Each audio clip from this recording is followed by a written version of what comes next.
of their trust. Okay. But here's how this works. If you're selling on an installment contract and you want to avoid the possibility of default, you sell the beneficial interest in the trust on an installment contract. What's the difference? The beneficial interest in a trust is personal property, not real estate. So think about this.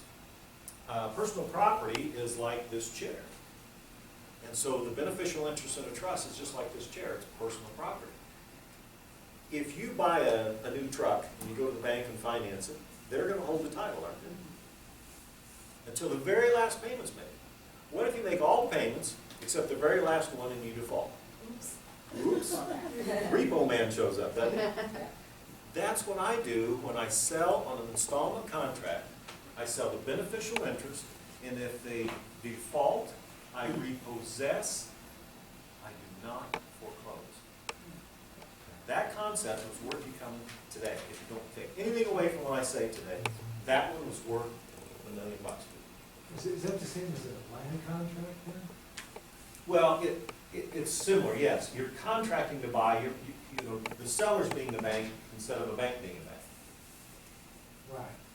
But you just don't want to get yourself in a situation where you have to foreclose on anybody because it's a nightmare. You have to keep making payments on the property while they're living there for free, which is real irritating, to keep your credit score up. And then they live there for free for a year until you finally get them out. Yeah. So on the investments that I do, I've got some joint venture investors. They own half, I own half. Can you talk a little bit about the benefit of the land trust cases when people pass away? Because I have had investors pass away, and how that can be passed on to another generation, relative, whatever, how that works. It's called avoiding probate. If you die right now and you own real estate in your name, it's going to have to be probate, which means an attorney gets involved, which means you got to file stuff with the court system, and it may be 6 months to a year before your heirs get the stuff. You don't want them to wait 6 months to a year. You want them to get it now. And so when you put your property into a land trust, if you're the beneficiary and you die, the successor beneficiary immediately steps into that position and has control of your trust. And you avoid probate. And I can give you a personal example of how this works, because I was married for 41 years to the same woman, believe it or not. And she died in November of 2014. And we had no probate, none. You had to have more than, I think, $50,000 in assets before you were forced to file probate. Everything that she had was in trust. It all flowed down to a living trust. And upon her death, that living trust became irrevocable. Now we're talking. Irrevocable is good. So this is what I teach in my course material. I've got a whole course guide here, and I even have diagrams in here of how this works, flowing down from from a land trust to the LLC to the living trust. I diagram it all out for you and explain how to do that. Yes, sir. One last question on the death and avoiding probate. If the property had a loan on it, wouldn't you continue just making the payments on the loan and avoid having to refinance and also avoid any tax issues because it was never sold? Yeah. Yeah. Exactly right. That's pretty important in California where the property tax is based on the value of the land. Well, let's talk about that. In California, you've got 3.3% sales tax on real estate. So, your garages out here are worth $1 million. So let's say you sell a garage for $1 million and you owe $950,000 on it. You think you're going to walk away from the closing table with $50 grand in your pocket. They're going to take $33,000 out. Now, you may get it back, you may not, depending on what you file. When are you going to file? Right now. If you close the deal today, when would you file? April of 2017. They got your money at least till then, and probably much longer, because I understand it's like pulling teeth to get money out of California, the state does, kind of like Illinois. They're broke. So you don't want to do that.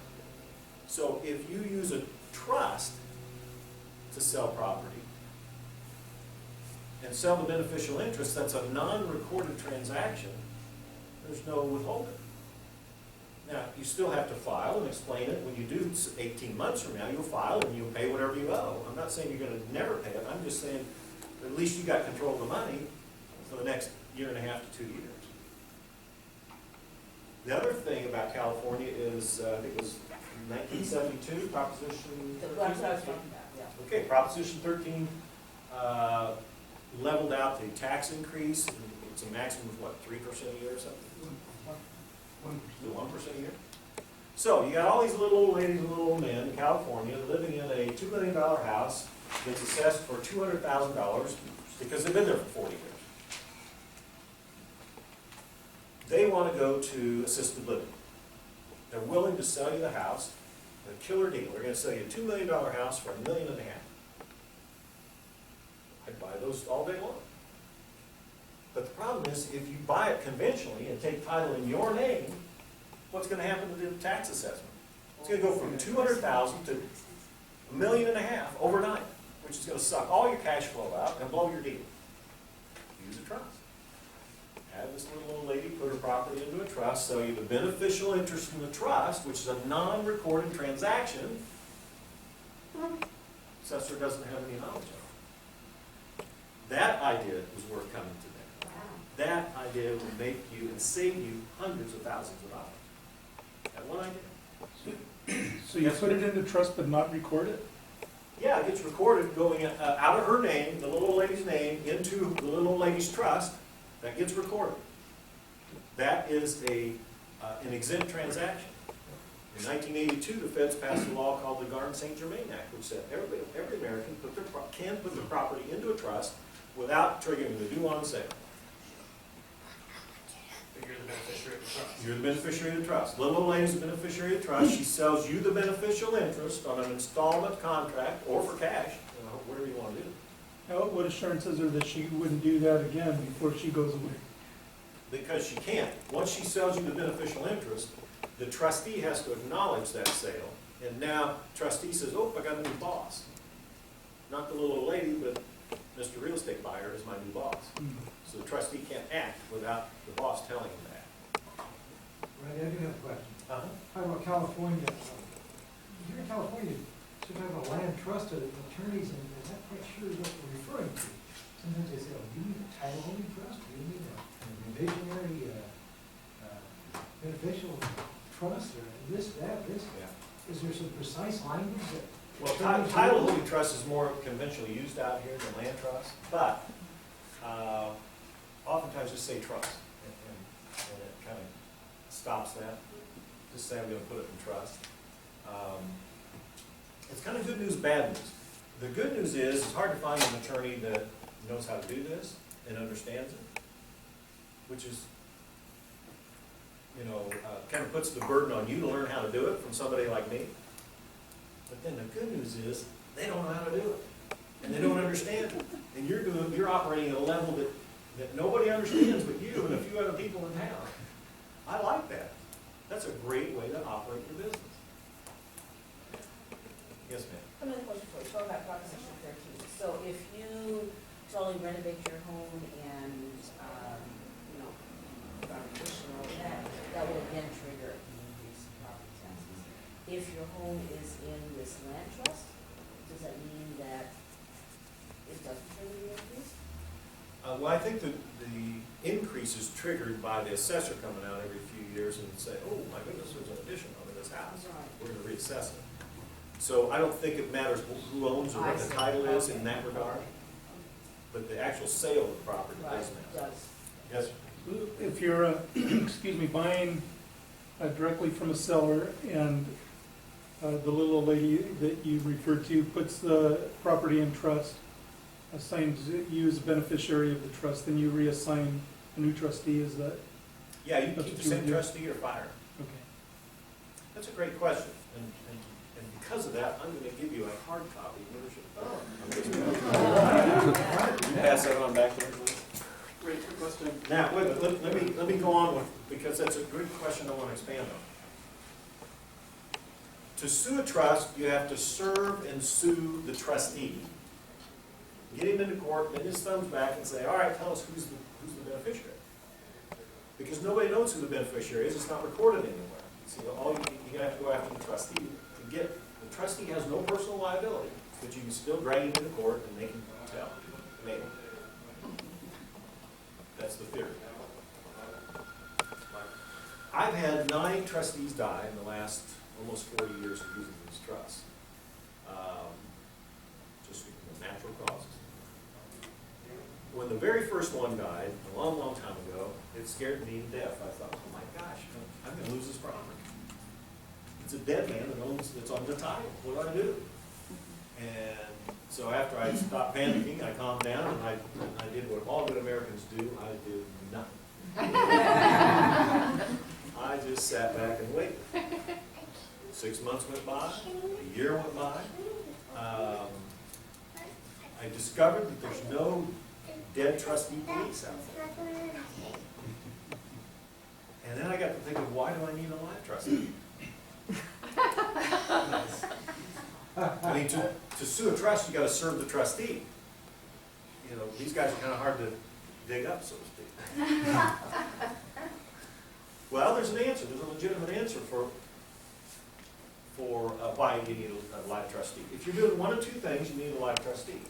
If you are deeding out of the trust because you're selling it, which you've mentioned, you got to have a live trustee sign it, deed, right? Or if you're financing the property held in a trust, you need a trustee to sign the mortgage. Because the owner of the property has to sign the mortgage. And the owner is the trustee, not you. You're the beneficiary, or your entity. But if I'm not selling, and if I'm not financing, I don't need a live trustee. And that property, that very first one, where my first trustee died, stayed, it was 10 or 15 years, it stayed in trust, in a dead man's name, until I needed to sell the property. And then what did I do? I appointed, the day before closing, I appointed a new trustee, showed all the documentation to the title company. They said, "That looks good to me." My new trustee signs the deed, and I closed the next day. Boy, did I learn a lesson that time. So you don't need any documentation, I'm sorry for interrupting, you don't need any documentation from the trustee. You just fire From him the out dead will. one? Well, yeah, it would become, well, death certificate, for instance. I had a death certificate, and I think I did show that to them. Okay. But another point here is you can hire and fire trustees all day, every day. It's very easy to do. So if you select a trustee and you have a falling out with them, or you just want to change it, change it. It's one of the forms that I gave you, is appointment of a new trustee. I'm just having a little difficulty understanding the difference between a trustee and a beneficiary. Okay. Sounds like you're using them in two separate ways. I am. The trustee holds full legal and equitable title to the trust and the property. Okay. They own it. Okay.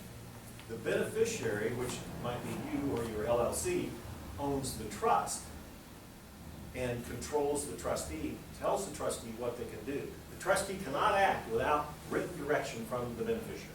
I'm the boss. You're the boss. That's right. Some of us in here are old enough to remember the one-room schoolhouse. America used to educate our children in one room. You didn't have first, second, fifth, and all those separate rooms, all in one room. The older kids helped educate the younger kids. And every once in a while, one of the kids would get in trouble, usually a boy, and the teacher would do what? Corner. Corner. Take, well, the dunce hat. So the teacher says, stand in this corner, stare at this corner with the dunce hat. Imagine what that did to his ego. He's probably still works today. Until I tell you to come out. And that's how I view my trustees. You go sit in that corner, maybe 20 years. You hold title, you do nothing, you don't touch money, you don't insure the property, you do nothing but sit there and hold that title until I'm going to do something. Then I'll pull you out of the corner and have you perform.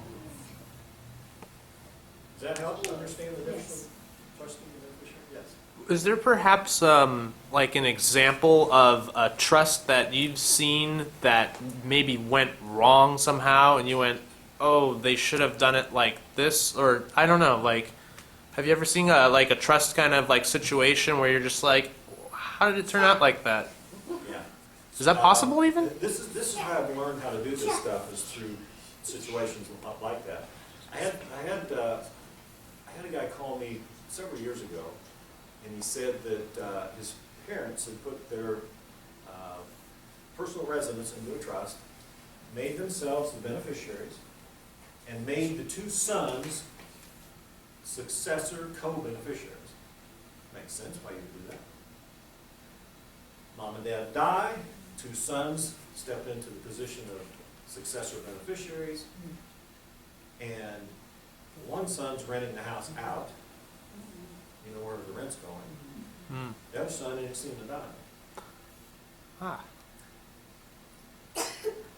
They both have equal power of direction, which means they both have 50-50 the ability to tell the trustee what to do. They have to agree or nothing happens. They ain't agreed. Nothing's happening, but one son is getting the rent and the other son isn't. So you need to think this stuff through. When my wife was alive, my philosophy was she owns her stuff and I own my stuff, and never does the twain mix.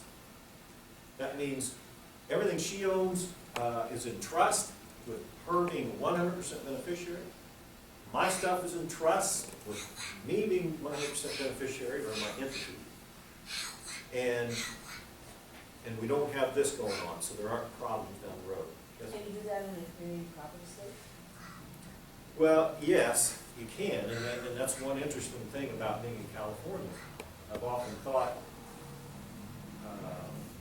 if I were in California and I was thinking about getting married, I would make sure everything was in trust before I got married. Because you can't partition. One of the benefits, one of the 50 reasons you use a trust is you cannot partition the real estate. What that means is you can't force the sale of it. If these two guys are on the deed together, they're co-investors, they buy this building, $10 million building, they own it 50-50 on the deed. Okay? And one of them says, I want my money, and the other one says, I don't want to sell. One could go to court and petition the court to sell this property, even though he doesn't want to. If the property's in a land trust, can't do that. You can't force the sale, can't partition the real estate if it's in a trust. So another good reason to use a trust. So you don't get forced into doing things you don't want to do. So there's so many reasons to use these trusts, it's almost impossible to communicate them all in the limited time I have. Yes, sir? I remember a different speaker months and months ago mentioning something about how he had not like a particularly good relationship with his spouse. And I guess they broke up, or she's an ex or something like that. But she wanted to kind of come after him financially. And he was like, I am so glad that I did trusts because, she'd send the collector people out and this and that, and they would go to residences where it's they wouldn't find it. They just could not find, how to, get them. So she was kind of spinning her own wheel a little bit. And especially in California, because you are a community property state. Yeah. If you're out on Lover's Lane and you're real excited about your partner, it's kind of a calming effect to bring up the prenup agreement. Yeah, right? Definitely. Whereas if you use a trust, you don't have to worry about it. A trust is like a prenup without them having to sign. Yeah. Okay. Now, I had a lady call me last year from Florida. She said, how can I get your home study course fast? Yeah. Oh boy. She said, well, I own 8 rental properties down here in Florida and my own personal residence. So I got 9 properties, my name's on all of them. I have a man, one of my tenants is a man who's interested in me, and I'm not interested in him. And I just got a call from one of my tenants saying that he knocked on the front door. So you see what's going on here. He's going from property to property, trying to find out where she lives. Ah, yeah. Reason number 55, to use a land trust, that never occurred to me. I don't have too many stalkers these days. But that's the stalker. Yeah. And she all of a sudden realized, hey, I need to get this stuff out of my name. She was in a hurry. So there are just so many reasons, not only from a financial standpoint, but from a personal standpoint. I've been a landlord for 43 years. There were many people I had to kick out because they didn't pay. The last thing I need them to do is look up who owns property, come to my house, knock on the door with my 2 7-year-old daughters there. So there's some serious stuff going on here that you need to protect yourself against. Well, Yes, sir. do you have any encouraging words on selecting trustworthy trustees? I've got a whole chapter in my course guide on who can be and who should be your trustee. So yes, I've got lots of suggestions, and if you can't find one, I'll provide one for you. The professional trustee, they'll charge you a little bit, but it's not expensive. Yes, sir. Did you say that one of the benefits is that there's no right of partition? It seems like in the case, for instance, with the two brothers, it would have been beneficial for the one that wasn't getting the money to have the right of partition. You can't do it. That's what I'm saying. If it's in trust, you cannot partition. Ask the courts for a partition. So you're stuck, and he was stuck. So Is there a way that you could structure that so that it wouldn't happen? well, I don't think you should be a co-anything with anybody on planet Earth. Not even your spouse or significant other. That's the first approach. But I realize some of you do business with partners and whatnot. You can be a co-beneficiary, but I would never be a co-beneficiary in my own name. I would form a personal property trust and hold my interest in it. Because some court cases have held that co-beneficiaries of a trust is the same as a general partnership. You don't ever want to be involved in a general partnership. Ever, ever, ever. Because that means you're personally responsible for everything that your partners do. Let me give you a real life example. August of 2014, I'm looking through on my computer the liens and judgments in my county, and I see a friend of mine's name. Judgment from the bank in Florida. Back up 35 years ago, me and the same guy bought a shopping center. 35 years ago. I insisted on putting it into a land trust. He is co-beneficiary with my other trust. The year 2000, he leaves Illinois, he moves to Florida, he makes millions of dollars, big time development, until the crash, 2008. Now he starts losing millions of dollars. The bank in Florida is after him, and they record a judgment in Illinois, looking for his assets. $3.4 million. Now, had I not insisted on putting that shopping center into a trust, I would have lost 35 years of investment, of management, of work and toil and everything else you do for a shopping center. Would have been gone in a heartbeat because of something he did.